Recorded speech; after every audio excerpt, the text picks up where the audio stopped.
Welcome back to Building Character, where we figure out how to play as your favorite fictional characters in Dungeons & Dragons. Join the Patreon for these character sheets and a whole bunch more, and like and subscribe for a bigger rivalry next time you play.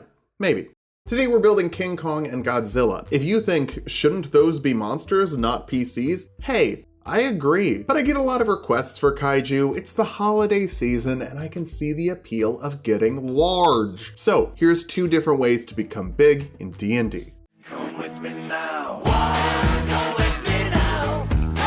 I'll take you now. We'll kick it off with the King of Kong. First, we need a fistful of, well, fists. Most of the time, we're just gonna slam stuff. Next, we need to be big. I don't wanna just crush the enemies, I wanna crush their cities. Finally, we'll get some abilities that carry over into our bigger form. That's the real challenge of this. Obviously, we can polymorph into a giant ape, but what can we carry into polymorphing into the giant ape? For stats, we're gonna be using the standard point buy from the player's handbook. Roll for stats if you want, just keep your multi-classing minimums in mind. Strength will be number 1. Big ape, make big smash. Constitution next. You fight airplanes, Godzilla, and Jack Black. We've done a few Jack Black builds, they're pretty strong. Dexterity and wisdom at 13. You're surprisingly nimble and can handle animals. I think performing wrestling moves on animals counts as handling them. Charisma at 9. You're scary but not great at talking. We'll dump intelligence down at 8, though your brain is the size of a normal person's brain, but your head is the size of a Greyhound bus. Hadozi are like smaller Kongs. Take +2 Constitution and +1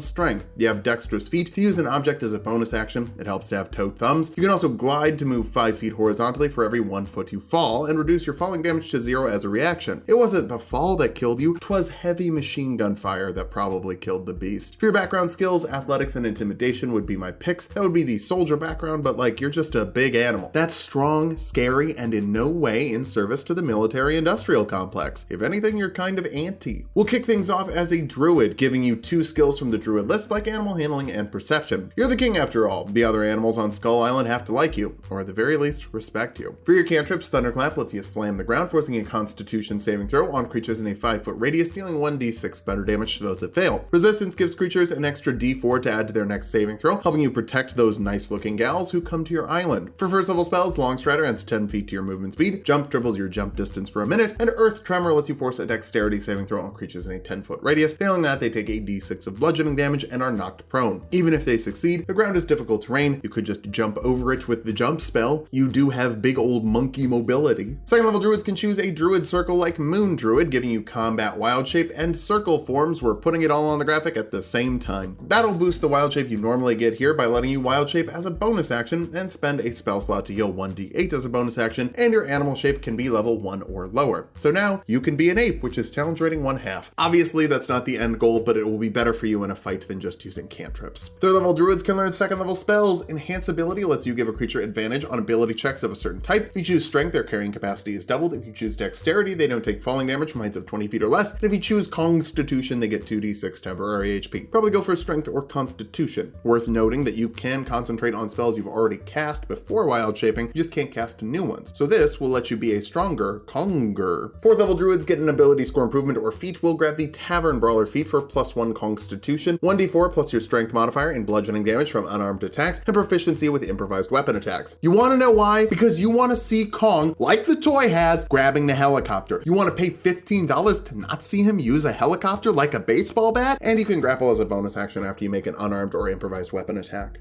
That's pretty cool too. Fifth level druids can learn third level spells. Protection from energy gives a creature resistance to acid, cold, fire, lightning, or thunder damage for an hour. Pop it on before the wild shape and you can shrug off fire. Unfortunately, I think Godzilla's breath is going to be radiant, which isn't an option. Sixth level moon druids get primal strike, making your wild shape attacks magical in terms of overcoming resistances. I'm assuming Mechagodzilla has the heavy armor feat. This isn't a secret triple video. I haven't written that script. If it was a triple video, I'd probably do Ghidorah or Mothra, but I'm not. Anyway, your circle forms also upgrade to let you change into beasts of challenge rating 1/3 your level or lower, so 2 at this point. 7th level druids can learn 4th level spells. Polymorph turns a creature into a beast of challenge rating equal to or less than their challenge rating, or their current level. Giant ape is a beast of challenge rating 7, so there, we're done. Let's talk about the giant ape though. You'll get 157 HP, 12 AC, 40-foot walking and climbing speed that you can buff with Longstrider since that's not concentration, 23 strength, 14 dexterity, 18 constitution, 7 intelligence, 12 wisdom, wisdom and 7 charisma. Your fist attack does 3d10 plus 6 damage, and your rock throw does 7d6 plus 6 bludgeoning damage. But you can make 2 fist attacks, so fisting is probably more fun. If you drop the form, either because you lost concentration or lost the HP you got, you go back to the HP you had before you dropped. So basically, it's 157 extra HP, and you get to be a big ape. Now our goal is going to be grabbing everything we can to make this polymorph as powerful as possible and as unlikely to drop as possible. 8th level druids get another ability score improvement or feat. We'll grab the Warcaster feat for advantage on concentration saving throws so you don't drop out of the big ape form early. You can also cast spells with an opportunity attack and cast spells with your hands occupied, but we don't need that. Just turn into big ape and hit stuff and don't stop being big ape. Jumping over to Barbarian now for unarmored defense, making your AC 10 plus your dexterity and constitution modifier when you're not wearing armor. You're boosting your giant ape AC to 16 from 12. You also can rage, giving yourself resistance to bludgeoning, piercing, and slashing damage and extra damage on strength-based attacks. You can't rage while concentrating on a spell though, so you can't use it with polymorph. But you could use this while wild shaping to supercharge the non-giant ape backups when you run out of polymorphs. I highly doubt you'd be in more than 2 hours of combat per day though, especially hitting as hard as a giant ape does. Over to rogue now. Sounds weird, but it works. That'll give you an extra skill like acrobatics to swing through the air like the flying trapeze. You can also grab expertise in 2 skills, doubling your proficiency bonus with them, like intimidation and animal handling, to rule the jungle through fear or respect. But the weirdest perk here, sneak attack, which adds a d6 of extra damage to creatures you hit with a ranged or finesse weapon attack when you have advantage or an ally within 5 feet of the target. The rock you throw is a ranged weapon, so you can get sneak attack with a boulder. Raw is so silly sometimes. People always see it as restrictive, but in reality, there are so many bananas things it unlocks, pun fully intended. 2nd level rogues get cunning action, letting you dash, disengage, or hide as a bonus action, making you faster and giving you something to do with your bonus action. Now you can charge in, get away, or duck behind a building if you need to. 3rd level rogues get study aim, letting you give yourself advantage on weapon attacks as long as you don't move that turn. Weirdly, this means you can camp? Who would have guessed Kong is a zoner? You can also choose a roguish archetype, and Scout will give you survival and nature skills for free, as well as expertise in those skills for free. You're also a skirmisher, so you can move half your movement speed without provoking opportunity attacks if a creature ends their turn within 5 feet of you. That should let you get away with the nice lady you're rescuing from the mean old T-Rexes. Your sneak attack also bumps up to 2d6 here for a more solid rock sneak attack. 4th level rogues get another ability score improvement or feat. The resilient feat for constitution will give you +1 constitution and proficiency with the saving throw, which should mean dropping concentration on polymorph does not happen at all. 5th level rogues get uncanny dodge, letting you reduce the damage of an incoming attack by half as long as you can see the source of damage. It's just another way to shrug off hits while you're big, so you can stay big longer. And you get 3d6 sneak attack damage here. It is so weird how well rogue works for King Kong. 6th level rogues get expertise in 2 more skills. How about athletics and perception? It's weird how much of a skill gorilla you are. I guess that makes sense though. Keep in mind, you keep proficiencies and saving throws in polymorph form. So you're getting double your proficiency bonus +6 for athletics. That's more than any class but a 20th level barbarian could have. You're the strongest Kongest. 7th level rogues get evasion, letting you take half damage from failed dexterity saves and no damage from successful ones, making missiles much less threatening. Just blow stuff up. 4d6 sneak attack damage will help you with that. Bouncing over to fighter now, letting you grab a fighting style like unarmed fighting for 1d6 damage with your unarmed attacks, or 1d8 with 2 free hands, and you can deal a d4 of damage to a creature once per turn while you have them grappled. I think this is optional, so you don't have to hurt the nice blonde lady you're carrying. You also get second wind, letting you heal 1d10 plus your fighter level as a bonus action once per short rest to get back in and brawl. Worth noting, you can use that while you're in polymorphed form. No reason you couldn't, so you can maybe stay in the big form longer. 2nd level fighters get action surge, letting you make 2 actions in 1 turn once per short rest. That means 2 big rock attacks or 4 big fists, or 1 big rock and 2 big fists. That math is simple enough even for Kong. 3rd level fighters can choose a martial archetype, and I want to critically hit more, so champion. Proved critical. Now you'll critically hit on a 19 or a 20. Since all of your attacks have a lot of die, that means a lot more damage. And even more with sneak attack. This is a sniper monkey. Our capstone will be the 4th level of fighter for 1 last ability score improvement or feat. The mobile feat is probably the most accurate, adding 10 feet to your movement speed. You don't take opportunity attacks from creatures you attempt to attack with melee attacks, and you can dash over difficult terrain without slowing down. But you know what would be funny and absolutely work with the rock according to Raw? Sharpshooter. We're gonna put mobile on the graphic though. Now that we've hit level 20, let's figure out how viable this build is. First, you are an absurd amount of hit points to carve through, with over 300 between 2 castings of Giant Ape per long rest, plus 10 and advantage on saving throws to maintain it, uncanny dodge and evasion to keep damage off, 2 wild shapes for 38 more HP, and over 150 HP out of the shapes even if you do fall to that. You're also carrying a ton of buffs to polymorph, extra speed, expanded critical hit range, sneak attack, mobility, saving throws. Finally, you have 6 skills with expertise, making you pretty helpful outside of a fight. For weaknesses, counterspell. 2 counterspells destroy your entire playstyle. Whoops. Your intelligence is also pretty bad, so Feeble Mind could stop you from ever polymorphing again. Also, oof. Finally, your charisma being low isn't an issue for intimidation, but it could get you banished. Can you imagine if King Kong got sent to hell? Oh, actually, I do want to see that. Never mind. Basically, you've got a 2-hour runtime of a King Kong movie to go absolutely apeshit on anyone threatening your island. You're the king of the island after all, and there's nobody to challenge your reign.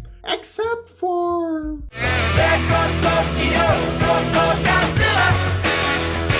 Let's start off with our goals for this build. First, we need to be big, large lizard, absolutely chonky lad. Next, we need to shoot lasers out of our mouth. Finally, we need to swim. Maybe not forever, but long enough to rise from the seas. For stats, we'll be using the standard point array from the player's handbook. Roll for stats if you want. Just keep your multiclassing minimums in mind. Wisdom will be number 1. It's a multiclassing minimum, and you're the king of monsters. That's gotta be solid animal handling. Constitution next. If you get punched by punchers who destroy buildings with their punches, you gotta be tough. Strength after that. If your punch destroys a building, you gotta be strong.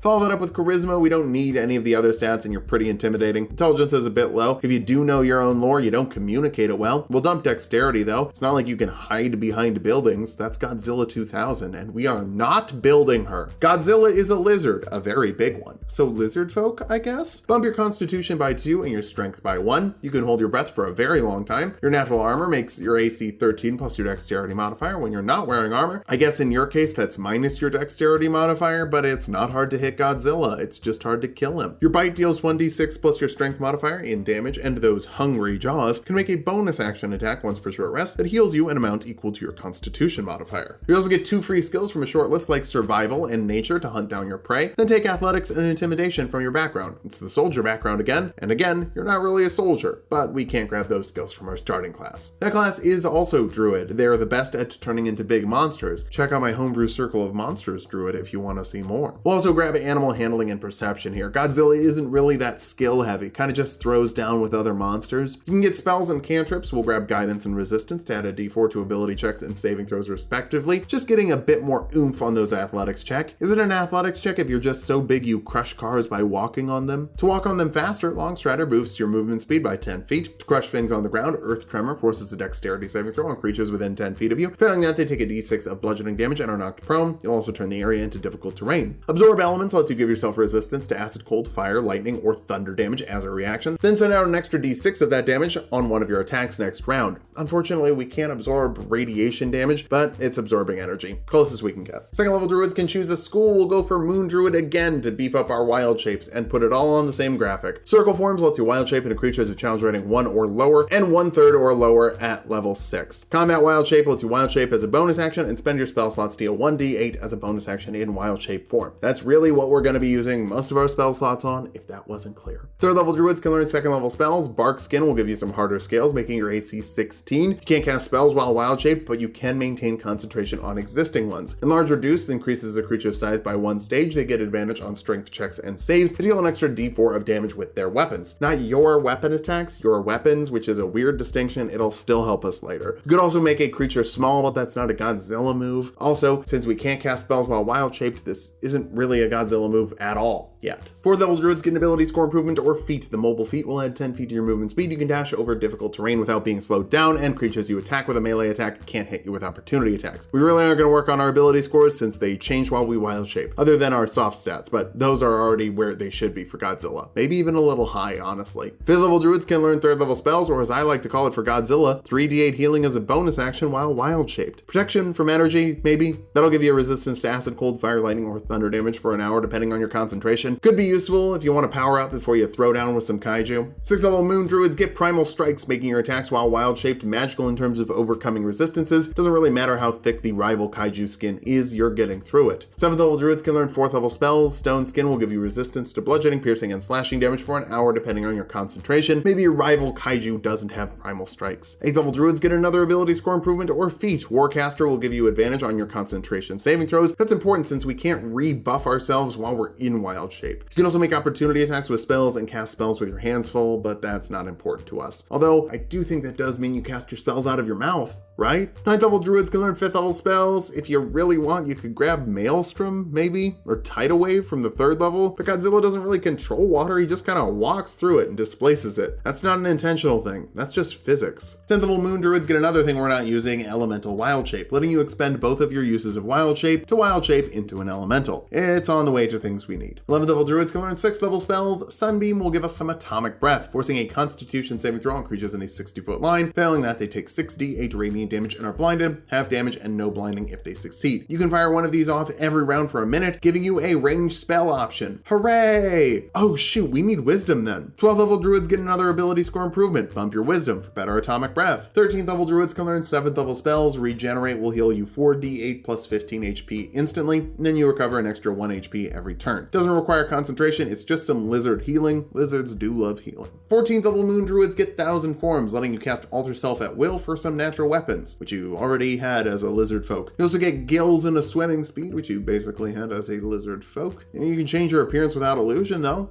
which Godzilla can't do. 15th level druids get what we're really here for, not 8th level spells, although I'll take Sunburst for later, forcing a constitution saving throw on creatures in a 60-foot radius, dealing 12d6 radiant damage to those that fail, half as much to those that succeed. It's a full-on nuke. The big perk here is challenge rating 5 wild shapes, letting us turn into a giant crocodile, which is a huge lizard. It's the biggest lizard we can be other than a T-Rex with polymorph, but there's no way to do lasers in that form, so we can't do that. Even though we can't do lasers in wild shape yet either. 16th level druids get another ability score improvement, cap off your wisdom for maximum lasers. 17th level druids can learn 9th level spells. Foresight will make you the king of monsters, giving you advantage on attack rolls, ability checks, and saving throws, and attacks against you are made with disadvantage. Your AC is still only 14 as a giant crocodile, so you're probably still gonna get hit, but the rest of that stuff's pretty good. 18th level druids get timeless body, meaning you age at 10% to the normal rate to live forever, or at least like a really long time. More importantly, you get beast spells, letting you cast spells while wild shaped. That means you can cast enlarge, reduce after you become huge sized as a giant crocodile to become a gargantuan creature, which is the largest size category in D&D 5e. Boom, we are now bigger than Kong. Sometimes though, we'll be the same size. It's like they couldn't decide how big they wanted them to be. Unfortunately, since that's concentration, you can't have that and Sunbeam out at the same time, but I'm fine with Sunburst as our atomic breath, even if it's kind of a one-off. It does tend to be a finishing move. 19th level druids get our last ability score improvement or feat. Let's grab the resilient feat for +6 to our concentration saves. That way we don't have to worry about recasting our concentration spells. There's not a reason to invest in the other stats anyway. Our capstone is the 20th level of druid, making you an arch druid for an unlimited amount of wild shapes per day. That means you can turn into a giant crocodile as a bonus action every turn for 85 extra HP. Every turn, all day.